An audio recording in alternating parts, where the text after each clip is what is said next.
সুশান্ত পাল ফাঁস হওয়া প্রশ্নে প্রথম হয়েছে। আবেদ আলীর প্রশ্ন সরবরাহের ১০৫ জনের তালিকায় ১১ নম্বরে সুশান্ত পালের নাম। এমন একটি তথ্য সামাজিক যোগাযোগ মাধ্যমে ছড়িয়ে পড়েছে। পোস্টের সোর্স হিসেবে উল্লেখ করা হয়েছে দৈনিক কালবেলার। সে সাথে কালবেলার লোগো সম্বলিত একটি ফটোকার্ডও ছড়িয়ে পড়েছে, যেখানে লেখা হয়েছে প্রশ্ন ফাঁস কাণ্ডে দোষী সাব্যস্ত হলেন সুশান্ত পাল। তবে ছড়িয়ে পড়া তথ্যের সত্যতা জানতে কালবেলার অনলাইন ও প্রিন্ট ভার্সনে খুঁজে এমন কোনো সংবাদ পাওয়া যায়নি।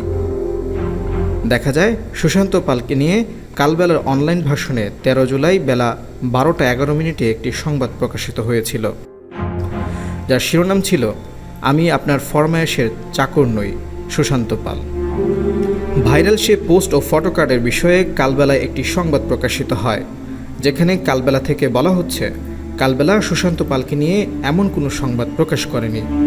কালবেলার লোগো সম্বলিত যে ফটোকার্ড সামাজিক যোগাযোগ মাধ্যমে ছড়ানো হয়েছে সেটিও কালবেলার প্রকাশিত নয়। মূলত কালবেলার অন্য কোনো সংবাদে প্রকাশিত ফটোকার্ড ডাউনলোড করে সেটিতে ছবি ও লেখা পরিবর্তন করা হয়েছে, যার সঙ্গে কালবেলার কোনো সম্পর্ক নেই।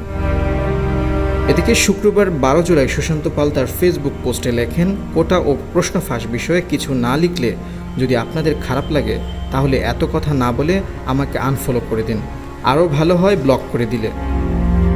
এসব নিয়ে আমি আপনার মনের মতো করে লিখব না, এটা আমার ব্যক্তিগত সিদ্ধান্ত।